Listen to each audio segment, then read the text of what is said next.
Hey, come here. All right, now back up just a little right there. All right, so this is a different type of situation.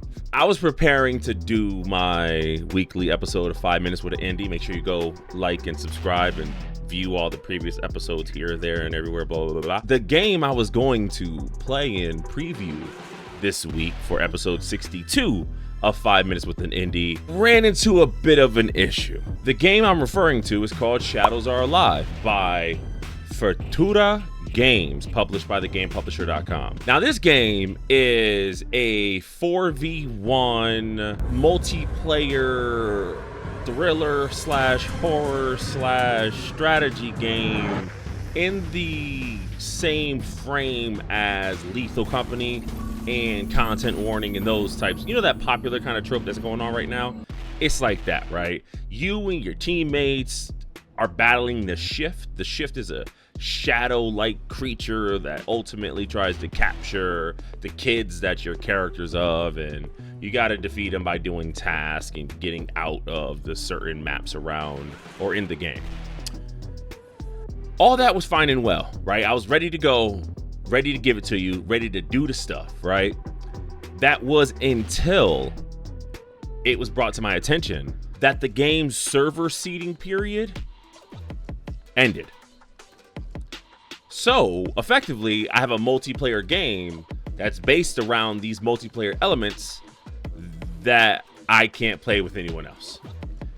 So once that happened, I kind of realized it would be disingenuous of me to kind of put out a lackluster preview of a game that I can't fully kind of divulge the inners and outers of. I was thinking maybe just show you the tutorial, but I was like, what would that do? And then I was like, well, would I be able to ascertain, is this game worth 5 minutes with an indie? And I felt like I was setting myself up to say no out the gate. And I don't like giving people a predetermined raw deal like that. So I'm hoping sometime in the future, I'm able to come back to this game in some way, shape, or form and give it the love it deserves. There was a lot of good elements in this game in terms of mechanics. I feel icky doing it now, right? In the words of MKBHD, you don't pay for promises of future tech, you pay for what you're getting today. And I would hate to give my 5 minutes of an indie stamp of approval on a game that I can't actually fully display.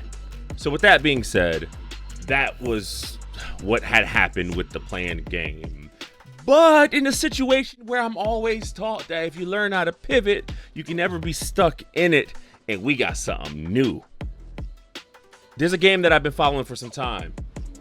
This game has been on my 5 minutes with an indie radar since it came across my timeline, I want to say about 3 weeks ago. The name of the game is Sniper Killer. I know you're like, wait, what? Sniper Killer, yes. Developed by Black Eyed Priest. It's a game where you eliminate your victims as a serial killer dubbed the Sniper Killer. You terrorize the city with your keen eye and thirst for blood while staying one step ahead of a detective hell-bent on bringing your killing ass to justice. That will be coming later in the week.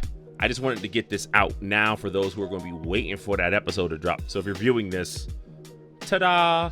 I also have a content obligation with any sort of game or any sort of project that I decide to review. And I didn't want to leave that at a big old fat donut. So I'm fulfilling my obligation. It's your boy B Green. Catch y'all in a couple days.